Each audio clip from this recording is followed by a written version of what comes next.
Olá, primeiro gostaria de me apresentar e de me descrever para vocês. Me chamo Paulo César Castro Júnior, sou um homem branco, de cabelos castanhos claros, olhos castanhos e com barba curta. Não utilizo nenhum adorno, estou sentado em uma cadeira de escritório, vestindo uma camisa polo vermelha e ao meu fundo tem um armário branco. Sou nutricionista de formação, mestre e doutor em Epidemiologia em Saúde Pública pela Escola Nacional de Saúde Pública da Fiocruz. Sou docente da Universidade Federal do Rio de Janeiro, mais especificamente do Instituto de Nutrição Josué de Castro, do Departamento de Nutrição Social Aplicada. Tenho experiência em pesquisas nas áreas de segurança alimentar e nutricional, políticas públicas de alimentação e nutrição e ambiente alimentar.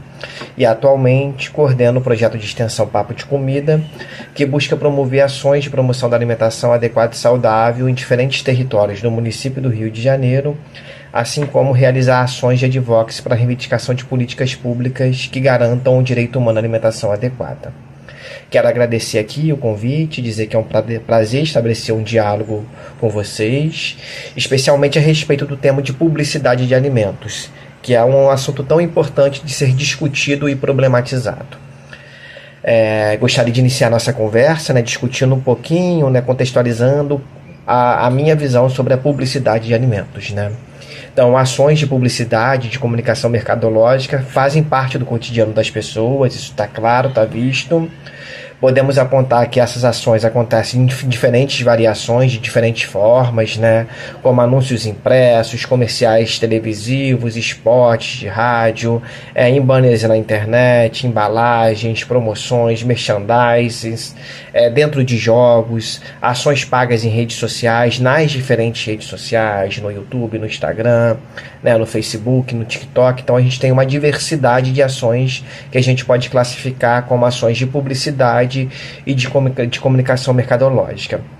Também é inegável que o papel da publicidade para um funcionamento de uma economia baseada na livre iniciativa e na concorrência entre os fornecedores dentro de um sistema de funcionamento capitalista. Então a gente sabe que dentro do sistema capitalista a publicidade faz parte desse motor, dessa engrenagem.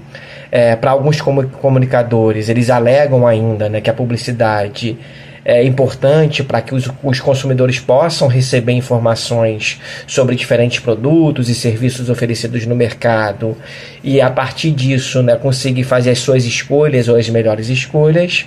Mas é preciso também a gente pontuar algumas questões, e a primeira delas é considerar que a mensagem publicitária sempre está vinculada com uma finalidade, ou não, pelo menos na grande parte das vezes vai estar vinculada aí com uma finalidade que é uma finalidade comercial, que é na perspectiva de promoção e de vendas, E como todo direito, também a gente tem que colocar a publicidade dentro do campo de um Estado democrático de direito, que a gente vivencia, e como todo direito, o direito de propagar a publicidade está sujeito a restrições legais, especialmente quando ele fere outros direitos que são fundamentais, Então, por exemplo, o direito à saúde ou o direito à alimentação. Então, quando essa publicidade, ela vai ferir um outro direito, então a gente tem que começar a pensar com mais calma que direito é esse de propagar publicidade, E aqui eu quero começar a estabelecer um diálogo, começar a conversar com vocês sobre os direitos das crianças, que são o alvo preferencial das publicidades e propagandas, Então a gente também já sabe que a estratégia de comunicação mercadológica tipo de produtos destinados a crianças são por muitas vezes desleais, pois estabelece um diálogo diretamente com essas crianças, investe em brindes, oferece falsas recompensas, fazem promessas enganosas como melhoria à saúde, do bem-estar, explorando aí um elemento que é da vulnerabilidade do público infantil, Só para vocês terem uma ideia, a compreensão de crianças entre 9 e 11 anos sobre publicidade foi tema de um estudo intitulado Publicidade Infantil em Tempos Convergentes, realizado pela Universidade Federal do Ceará. A pesquisa identificou crianças expostas intensamente à comunicação mercadológica particularmente a publicidade, em função do acesso irrestrito a diferentes dispositivos comunicacionais, como a televisão e a tablet, né? Foram ouvidas aí crianças de áreas urbanas de diferentes regiões do Brasil, com diferentes perfis socioeconômicos. Como conclusão, os pesquisadores, os autores, né, pesquisadores desses estudos, apontam que tudo indica que as crianças são levadas a se divertirem com marcas e personagens sem se dar conta, na grande parte das vezes, de que ali está sendo construído um processo de fidelização de marcas e de promoção de práticas de consumo, né? Então, no estímulo à brincadeira, você fideliza a determinados perfis de consumo esse público infantil de 9 a 11 anos. E aí agora eu quero chegar no campo da publicidade de alimentos, né? O direcionamento às crianças, né, de estratégias de comunicação mercadológicas de produtos alimentícios ultraprocessados, aqueles ricos em açúcar, em sódio, gorduras saturadas, gorduras trans de baixo valor nutricional, já está associado ao consumo excessivo e habitual desses produtos, ao aumento dos pedidos de compras pelas crianças aos seus pais, ao estabelecimento de suas preferências e a modificação dos hábitos alimentares e impactos à saúde dos indivíduos, né? Então, para a gente só refletir um pouquinho mais, a própria pesquisas de mercado, né, feitas tanto pelas agências publicitárias quanto pelas indústrias alimentícias, já indicam que alimentos infantis, balas e doces, alimentos em geral e fast food são alguns dos produtos sobre os quais as crianças exercem grande influência na hora das compras, elegendo inclusive as suas marcas, né? Então, o quanto que essas crianças já estão aí sendo influentes dentro de casa na aquisição desses produtos, nos produtos alimentícios de uma forma geral. Por sua vez, pesquisas acadêmicas livres de conflitos de interesse têm revelado que apenas 30 segundos de exposição, né, a comerciais é o bastante para influenciar as escolhas alimentares na infância e na adolescência, né? Outros estudos já têm apontado que a maior parte da publicidade de alimentos dirigida a crianças é de alimentos com alto teor de gordura, açúcar e sal. Então, um estudo realizado pela Universidade de São Paulo mostra que 27% das propagandas vinculadas pelas emissoras de TVs abertas se referem a esse tipo de produto, né, de produtos ultraprocessados. Em 2020, uma outra pesquisa realizada pela Universidade Federal de Minas Gerais constatou que de 9 em cada 10 comerciais de alimentos na TV já eram de alimentos ultraprocessados, né? Então, com uma maior prevalência de refrigerantes, bebidas alcoólicas, lanches de tipo de fast food, né? Então, esses são os 3 grandes produtos vinculados em publicidades de alimentos na TV, né? E também apontam, né, que representam mais da metade de toda a publicidade, publicidade vinculada nesse espaço, né? Também é importante salientar, né, que as ações da indústria de alimentos também invadem os espaços de convivência das crianças, né? Então a publicidade não é só feita nessas plataformas, também em outros espaços, como praças, parques públicos, né, escolas. Então, diferentes espaços, as crianças já estão sendo expostas a esse tipo de ação, né? Especialmente nesses casos, né, além da superexposição do público infantil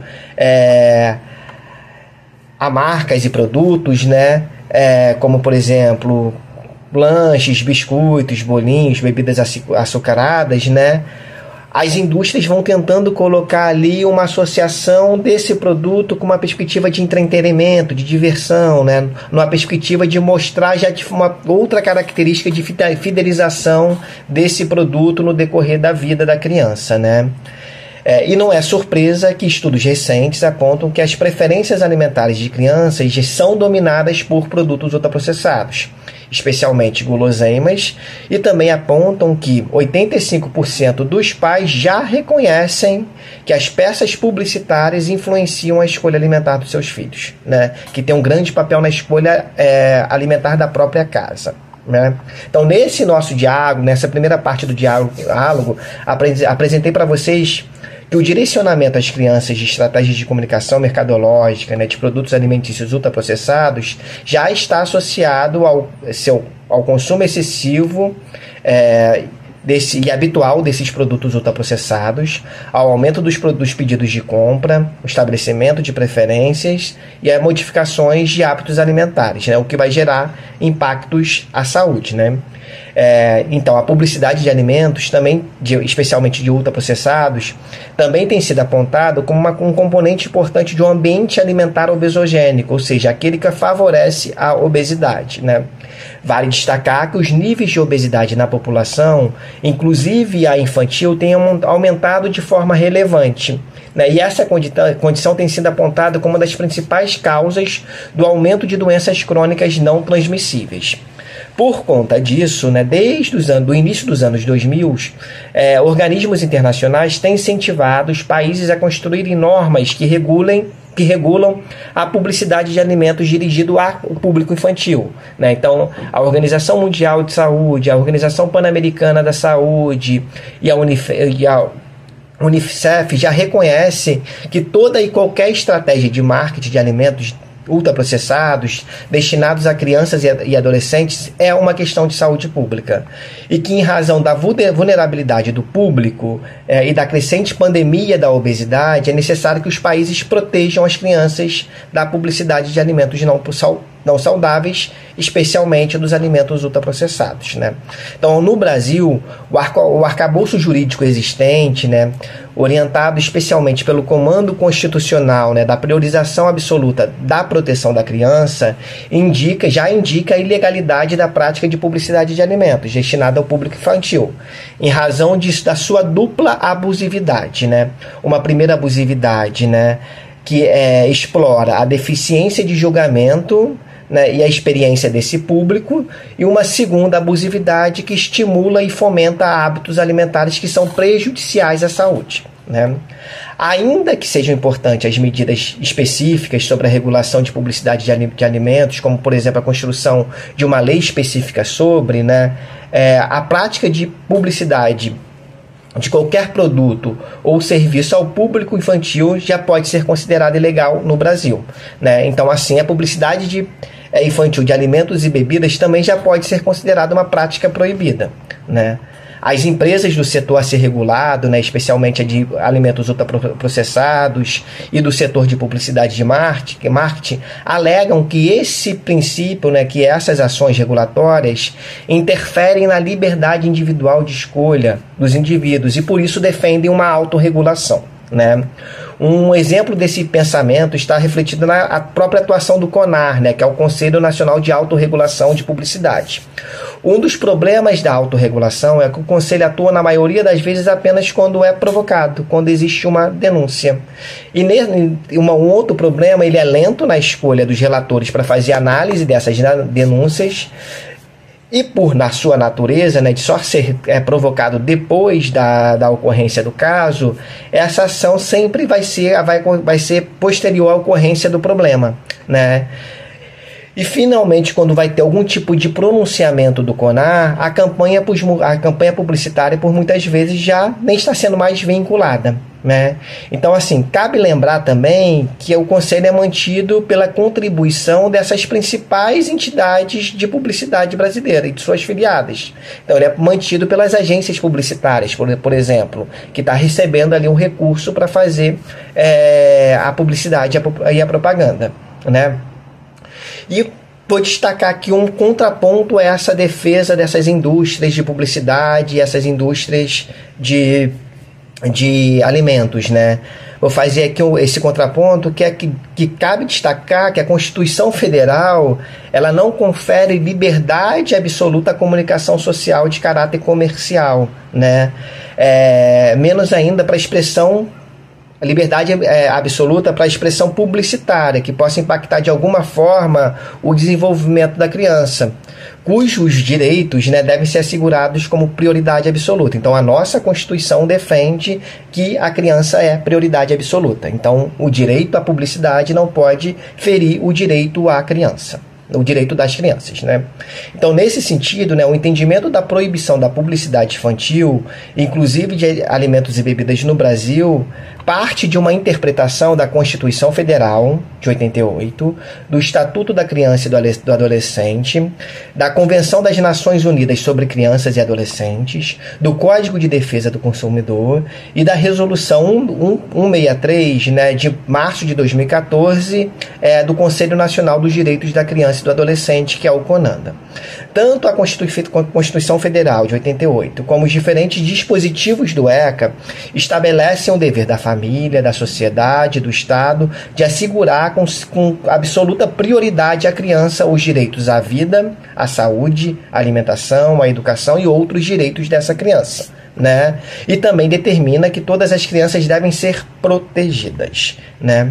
Então, protegidas de qualquer forma que fere alguma dessas liberdades acima citadas para essas crianças, algum desses direitos acima citados a essas crianças, né?